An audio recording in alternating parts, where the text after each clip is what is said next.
బాధ్యత మనకుంటే భవిష్యత్తు భావితరానికి బాగుంటుంది.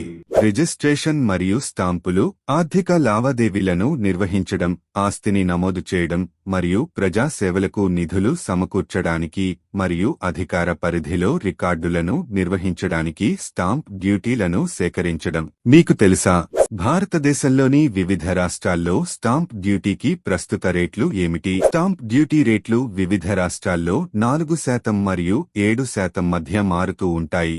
ఇది ప్రాంతీయ ఆర్థిక పరిస్థితులు మరియు హౌసింగ్ మార్కెట్ డైనమిక్లను ప్రతిబింబిస్తుంది. కొన్ని రాష్ట్రాలు మొదటిసారి గృహ కొనుగోలుదారులు లేదా మహిళలు వంటి నిర్దిష్ట సమూహాలకు తక్కువ రేట్లు లేదా మినహాయింపులను అందిస్తాయి. రాష్ట్రాలలో రేట్లు భిన్నంగా ఉండవచ్చు. సాధారణంగా పట్టణ కేంద్రాలతో పోలిస్తే గ్రామీణ ప్రాంతాల్లో తక్కువగా ఉంటుంది. వృద్ధిని ఉత్తేజపరిచేందుకు రియల్ ఎస్టేట్ మార్కెట్